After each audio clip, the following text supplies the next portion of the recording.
Magandang hapon po para sa ating pagbulay-bulay. Buksan po natin ang ating mga banal na kasulatan sa Ebanghelyo ayon kay Juan, Kapitulo 13. Ang pamilyar po na tagpo at mga talata sa banal na kasulatan, Juan Kapitulo 13, talatang 31 hanggang 35. John chapter 13, verses 31 to 35. Babasahin sa Tagalog na Biblia. Nang siya ay makalabas na, ay sinabi ni Jesus, ngayon ay niluluwalhati ang anak ng tao at ang Diyos ay niluluwalhati sa Kanya. Kung ang Diyos ay niluluwalhati sa Kanya, luluwalhatiin din niya ang Diyos sa Kanya at luluwalhatiin siya kaagad. Maliliit na mga anak, makakasama pa ninyo ako ng kaunting panahon. Ako inyong hahanapin at gaya ng sinabi ko sa mga Hudyo ay sinasabi ko sa inyo ngayon. Sa pupuntahan ko ay hindi kayo makakapunta. Isang bagong utos ang sa inyo'y ibinibigay ko na kayo'y magmahalan sa isa't isa. Kung paano minahal ko kayo, magmahalan din kayo sa isa't isa. Sa pamamagitan nito, makikilala ng lahat ng mga tao na kayo'y aking mga alagad kung kayo'y may pag-ibig sa isa't isa. Na gusto kong pagkukulan lang natin ang pansin yung salitang ginamit dito ng Panginoon sa Kristo na magmahalan kayo sa isa't isa. Sa panahon po natin na nabubuhay tayo sa tinatawag na age of competition, no? Paligsahan ang ating panahon ngayon, paligsahan sa larangan ng palakasan, paligsahan sa larangan ng negosyo, paligsahan sa tinatawag nating entertainment, na hindi naman ito masama eh. In fact, sinasabi nga ng mga eksperto na makabubuti daw itong competition, lalo na sa business, pagdating sa ekonomiya ng isang bansa o ng isang lipunan. Kailangan may competition dahil dito nagpapanghusayan ang bawat mga kumpanya sa kalidad ng kanilang trabaho at kung kinakailangan babaan din sila ng presyo para mas mabenta sila sa mga tao. Malaga rin yan. But if we are to look at it in a much closer perspective, we can observe na yung competition, yung paligsahan, ay nakaka-develop ng tinatawag na attitude of self-love, self-esteem, no? Self-glory, self-centeredness. Ano ba?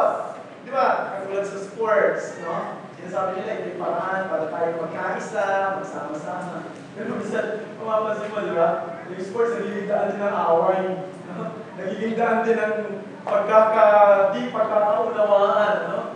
Nanonood ako ng basketball kagabi ng Croatia laban sa ating mga kukunan. No? Talagang, makikita mo, maging sa mga komentaristang sila, sila Kinito Henson, makikita mo yung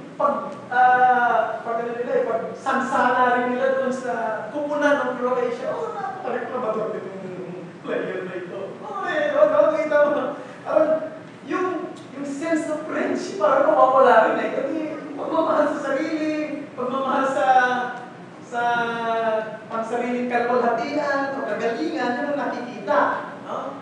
Pagamat ang talagang dahilan kung bakit yung mga laro na ganyan ay para daw magkaisa. Now, dito, nakikita natin na sa itong competitions dito, minsan nagkikita din para magkasira ang dalawang taong dati maging magkaibigan.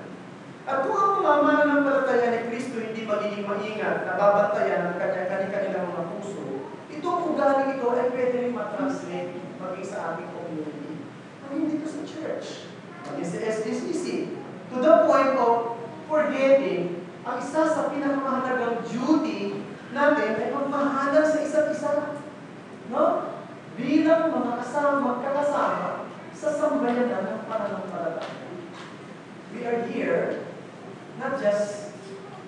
for attendance. We are here not because we are members of a church. We are here because we have the duty to love one another. This is our duty. And let me remind you that loving our brethren is not an option. Or hindi ito based on the condition of our emotion. O hindi ito based on sa status ng isang tao. Ang pagmamahal sa ating kapatid ay isang tungkol. Tungkulin yan, mga kapatid.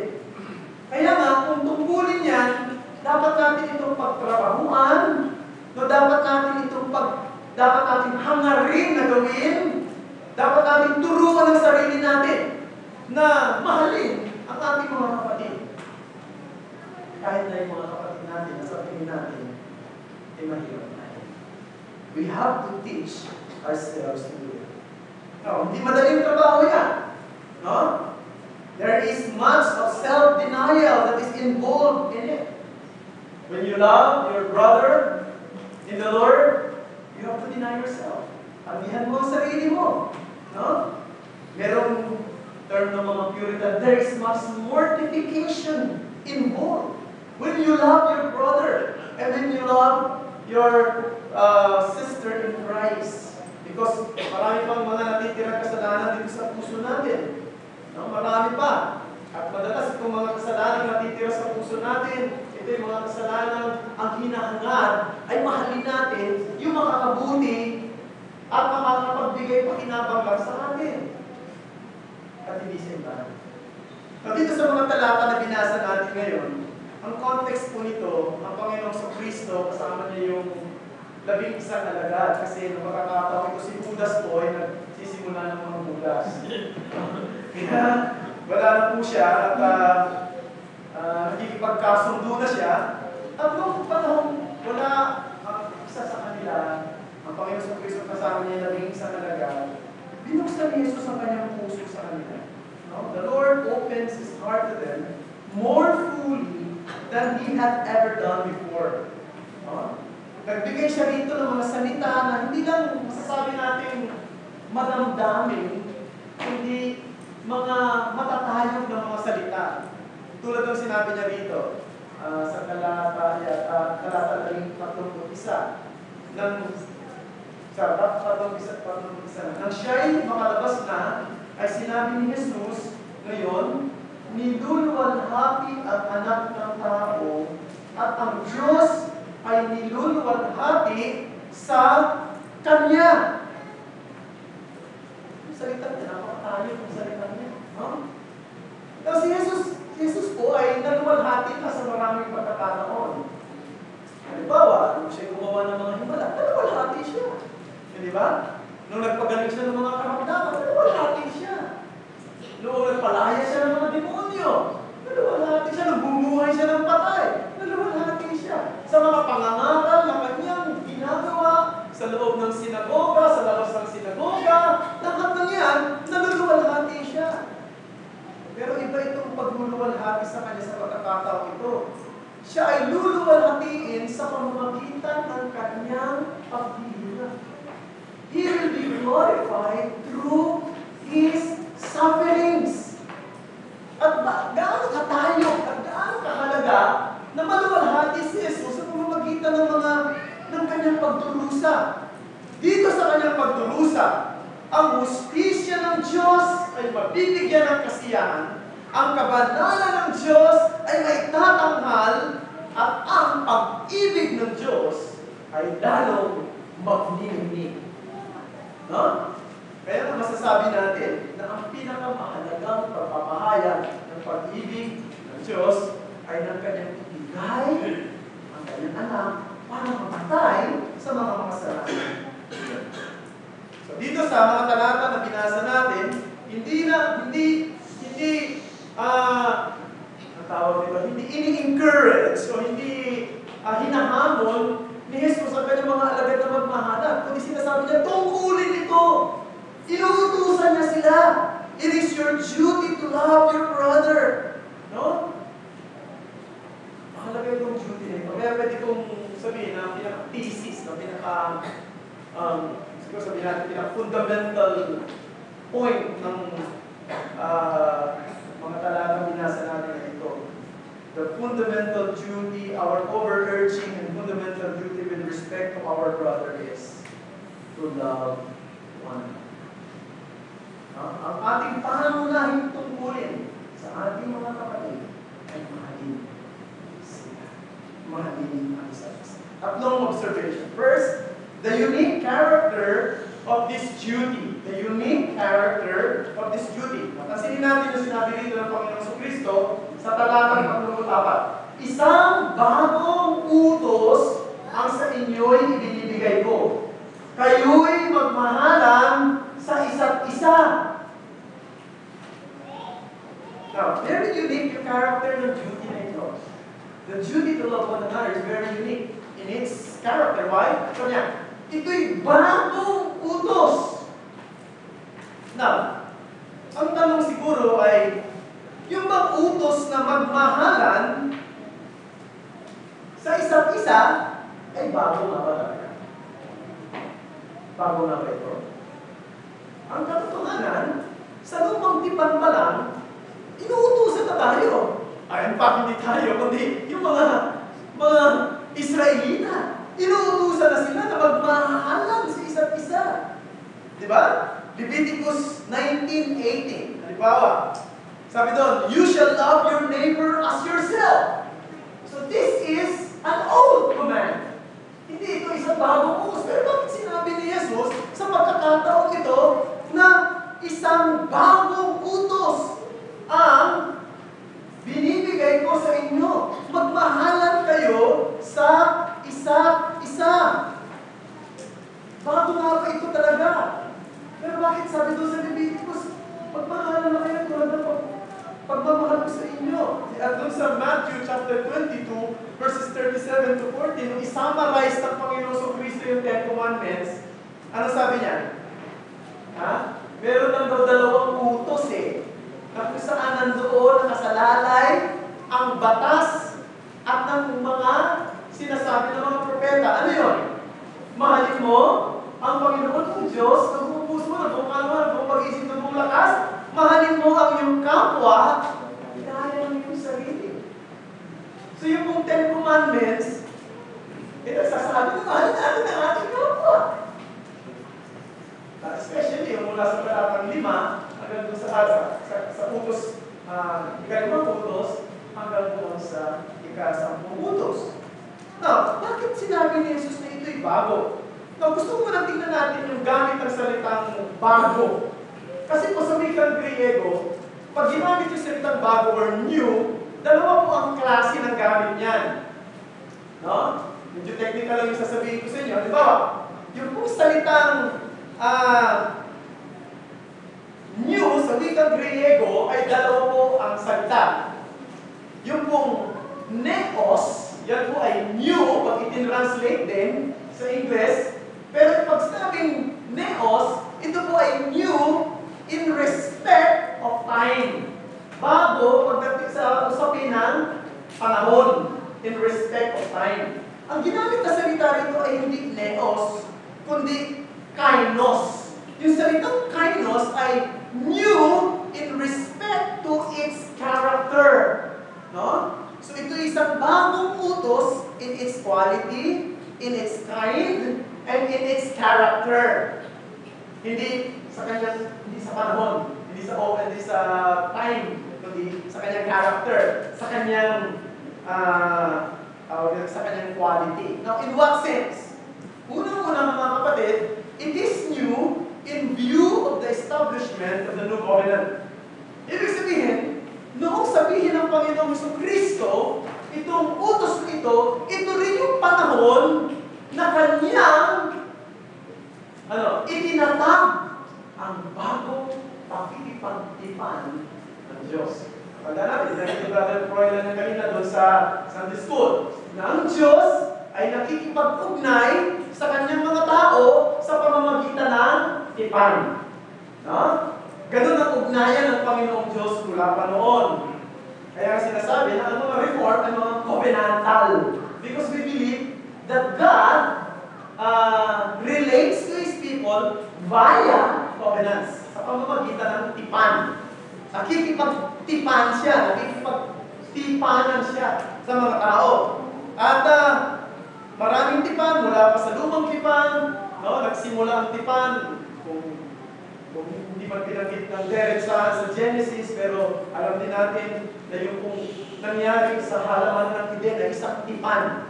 No? Na sapagkat kung babasahin natin sa aklat ni Hosea, binanggit na yung nangyari kay Adan at sa Panginoong Diyos, sasabihin niya, huwag mong kainin ito lang kakainin mo, lahat pwede kayo. Ito isang tipan.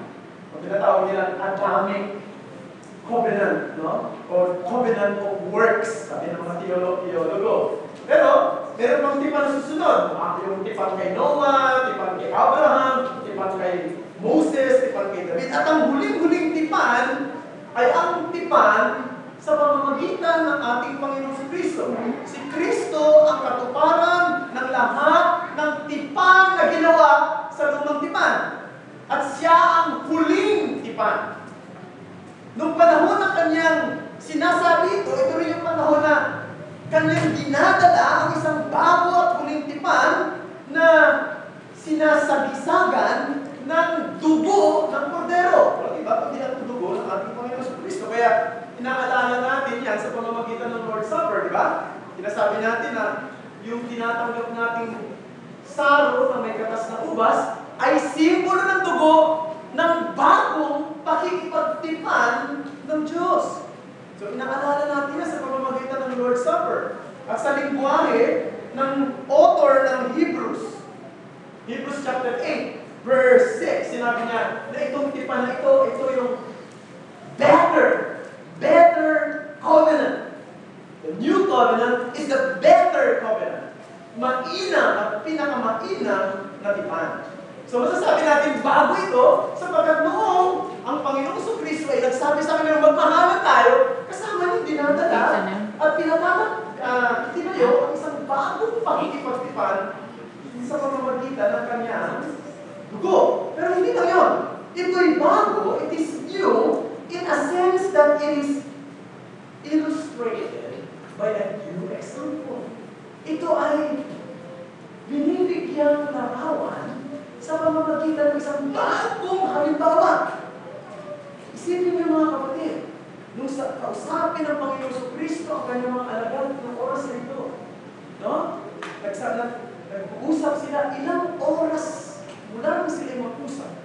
Ang Panginoon Kristo ay mag-demonstrate ng kanyang dakilang pag-ibig sa pamamagitan ng kanyang buhay na kanyang iaalay doon sa krus ng Kalbaryo.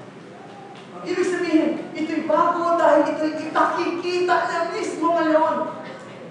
And therefore, once it was just a command, now it is demonstrated. Ito ay ipakikita niya ito'y bago dahil siya mismo ang magpapakita kung anong klaseng pag-ibig ito. Bibigay niya ang kanyang buhay sa mga taong hindi karapat-dapat. Bigyan ng kabutihan ayaw magsalita. So, ang una na dapat natin makita the unique character of this duty, secondly, the utmost standard of this duty. Tingnan natin yung pamantayan. Sabi niya, magmahalan kayo sa isa't isa kung paano minahal kung kayo. Magmahalan kayo sa isa't isa. Ano daw yung pamantayan?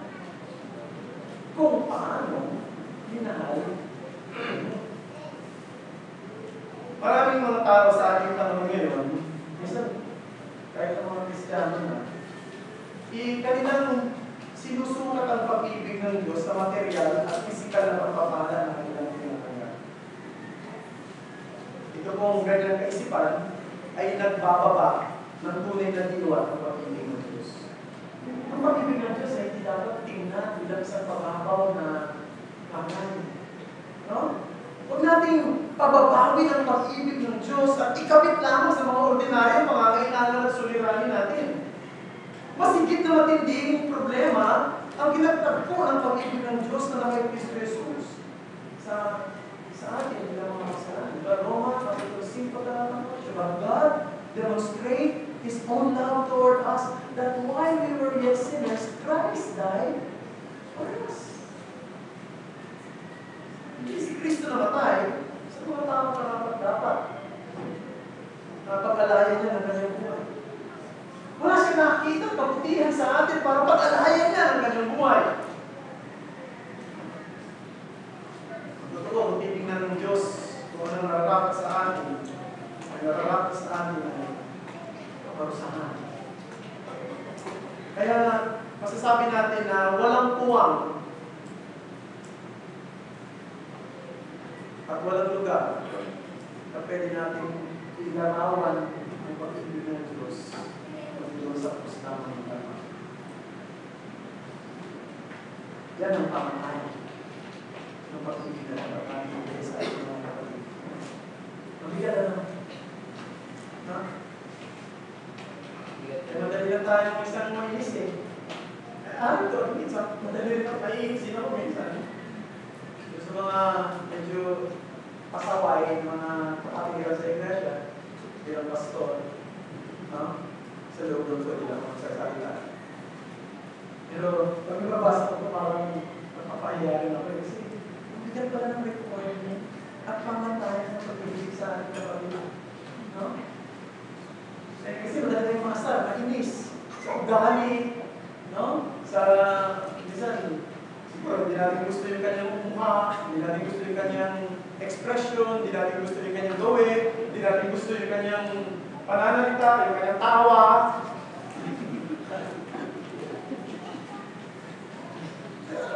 Yung mga tao, nakakainis tayo ito. Diyan ang misis ko eh. Kahapon, kumain kami sa isang kainan dito.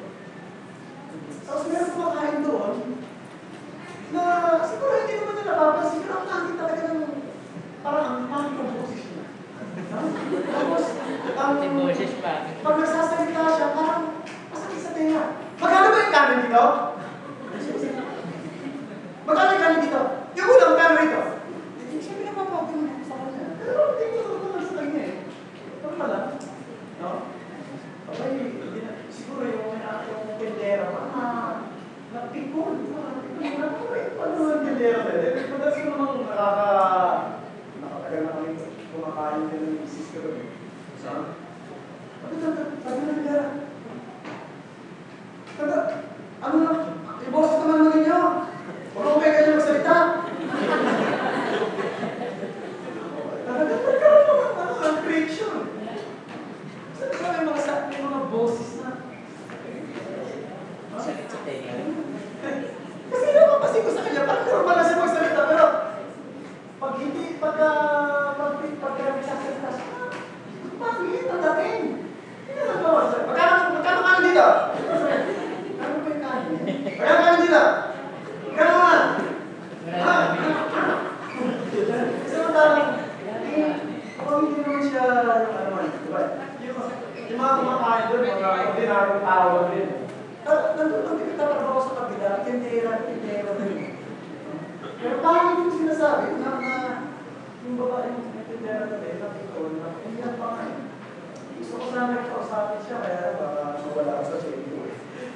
Pero, totoo yan, di ba mga kapatid? Minsan yung kailangan siguro kung pastor kayo, yung pastor, lahat kalalakapin niyo kahit na lahat tatanggapin ninyo kahit na minsan eh hindi katanggap, di ba? Minsan namin, ewan ko dito sa tagal ko ito sa church na ito eh. No? Si Kuya Bokeh, si Kuya Tony, nandiyan, sila minsan may mga meron sila mga sinasabi, gano'n mo, gano'n dyan, pastor. Pastor, gano'n na. Pag may na siguro sila. Kaya ako, parang, maghihirap na. Bilang pastor, gusto mo. Buo kayo. Ayaw mo kagad sasaktan, ayaw mo kagad ano yun. Mahirap eh.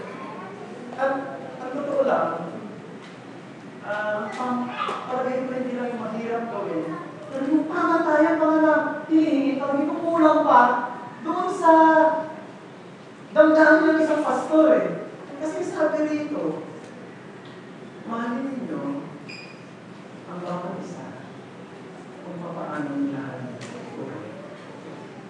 Diba? Diba ano ba kayo minahal ng Panginoon? Minahal niya tayo. Kahit sa totoo lang, hindi tayo nakapatapan na. Inibig niya tayo. Kahit sa totoo lang, wala siyang makita tayo para tayo ay yun ang ginawa mo. Yun ang pamantayan. Yan ang pamantayan ng lahat ng gagawin natin. Kaya nga ang pag-ibig sa kapatid, pagtatrabahuan mo eh. No? We have to work for it. We have to pray for it.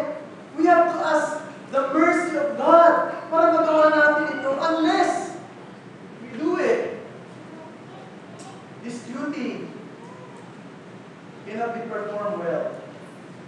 Unless we ask for God's mercy, unless we work for it, we pray for it, we cannot perform well the duty of loving our brothers. And if we will not love our brother, there's something wrong with our Christianity. No? At yan ang pamantayan sa lahat ng ginagawa natin. Halimbawa, if we exercise yung tinatawag na Christian liberty, you have to exercise that. No? In the essence of love. Hindi natin pwedeng gawin yun ng, halimbawa, sabi ng Bible, wala mo na sinasabi sa Bible na sa mga kumain ng dinuguan eh. Kami na ako.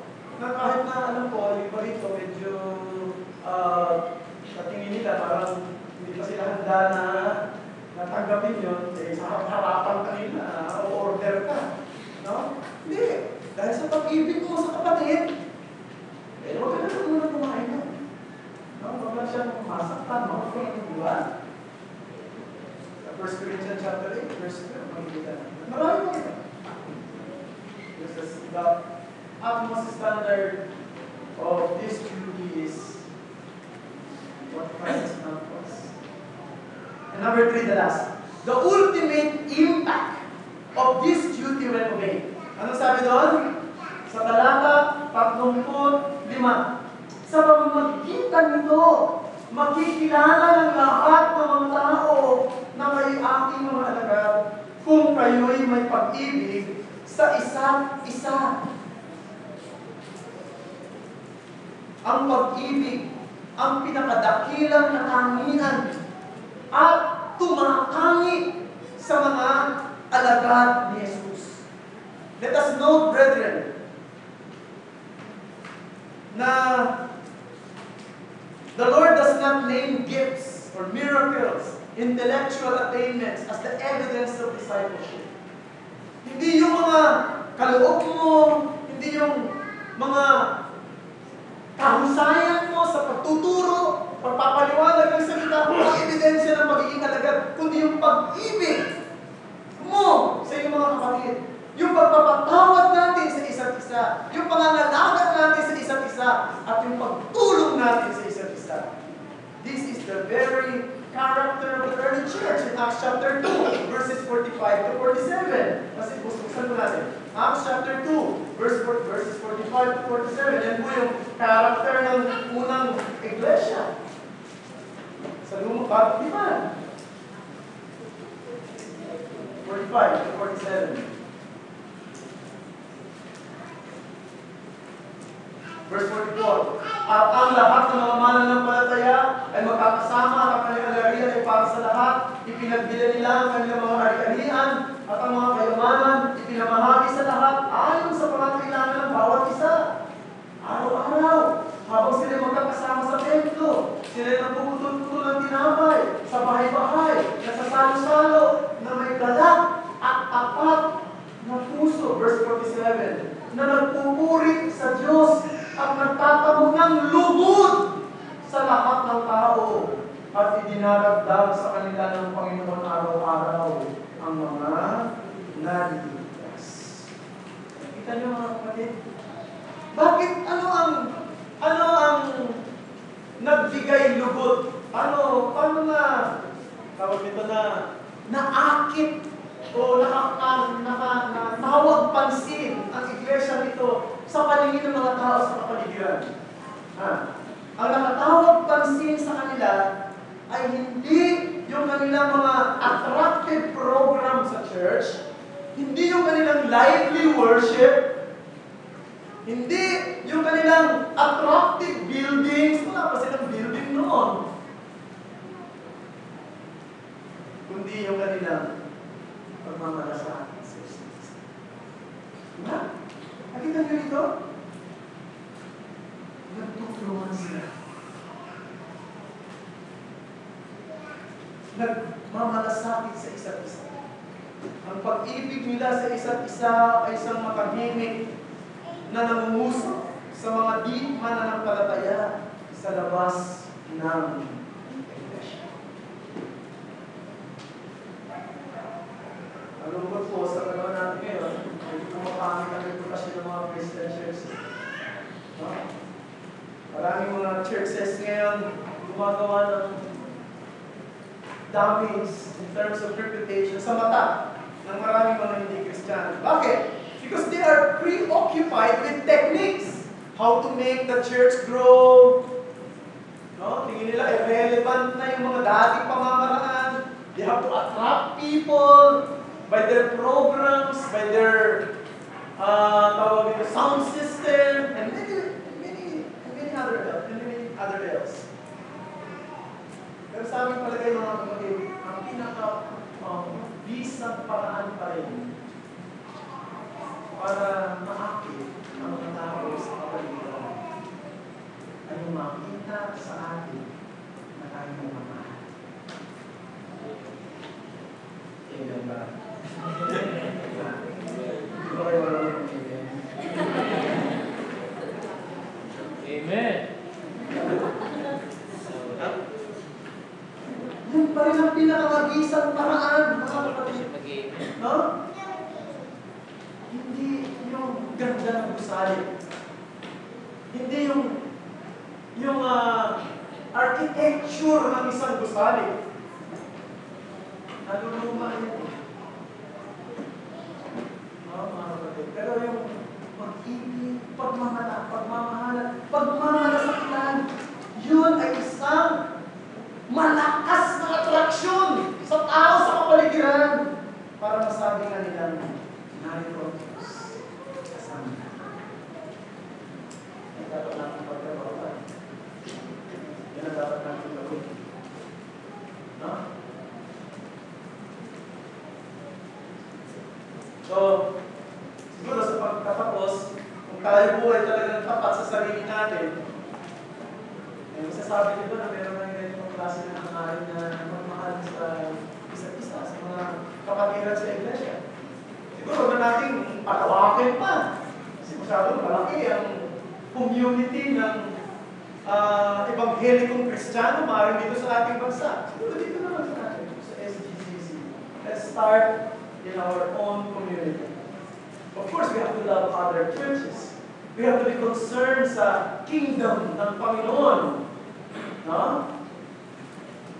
We have to pray for other Christians. No? Hindi natin alam kung gaano ito totoo, pero marami na papatunay na ang mga Kristiyano sa Iraq ay pinamatay. No? At nung nakaraang araw, nakikita ko sa DCAS, isang ini-interview na ang ministry nila sa border ng Iraq, no? Kung pagtatakbuhan yung mga Christian, ang description pa nga nila. Talagang naglalakad sila sa disyerto, makarating na doon sa border. At marami silang sinasabi pa ito, pinapatay talaga ng itong grupo ng mga ISIS. Itong mga Christians, they will not be converted to Islam. Ito pinapatay. We should have a concern sa mga tao ito. We have to pray for them. Ito naman ang gagawin natin. Buti na lang, meron ibang mga mission agency na sa Amerika at maaari sa Europa na tumutulong ngayon kasi gumawa sila ng mga tent, mga gagandang place para daw kupin ito mga nagtakad daw ng palika sa residente ng mga Christians at pinupupin nila sa kanilang mga lugar. Pero siguro, let's start with our own communities at SGCC. Do we have special care for one another? Inaalam mo ba ang kalagayan ng isang kapatid? Ano ba yung nangyayari sa kanya? Pinapagsuturin mo ba siya? No? Sa mga panahon na siya ay nagulugod ka rin. Sa mga panahon na siya ay masaya ba? Pagbaliktad. Pag masaya siya, malungkot ka. Pag malungkot siya, masaya ka. May problema ang paliligis ka pag ganyan. Diba? So, lalo nandito yan sa atin. Meron tayong malasakit sa isa't isa. Pag-ibig sa isa't isa. Ano daw nangyari kay ito? Ba't ito nakikita ngayon? Salamat ka kay Sister Kata. Bigla na pinaalala si Chaurey, no? Kung naaalala namin yung bigat, kung naaalala. Hindi ko alam bakit. Naaalala kasi malapit-lapit sila eh. Magkatabi. Pero kung si Johan siguro hindi makikita rin, baka hindi.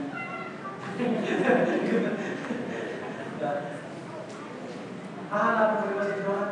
Sister Kata, hindi ba ang mawawala? Alam ko lagi kang inaatin ni Johan. Alam ko lagi kang hinihira niya. Kapitan. Nagigiro lang ako. Pero, meron pa tayong masasabi sa isa't isa sa kalagayan. Siguro dapat meron pa rin kanyang damdamin, no? Damdamin ng pagmamahal at pagmamalasakit tulad ng pagmamahal ng ating Panginoon sa Kristo. Bakit minsan nalalamig tayo sa ganitong bagay? Bakit minsan parang nawawala? Pwedeng ang dahilan, number one, you tend to forget that it is issue. Ay, nakakalimutan mo, makukulin niya. No? Kailangan mong paalalahan. Tulad ng tungkulin mong sumamba, tulad ng tungkulin mong magbahagi ng Ebanghelyo, tulad ng tungkulin mo na mamuhay ng maayos at may kabanalan at may kapiran, tungkulin mong magmahal sa iyong kapatid sa pananampalataya sa loob ng iglesia ng Now, isa pa sa dahilan. So, bakit minsan nakakalimutan palamig tayo dito? Isa sa dahilan. Bakit hindi ko talaga Christian? No? Bakit hindi ko talaga mananampalataya? Baka hindi na tayo estranghero pa sa pananampalataya Kristiyano.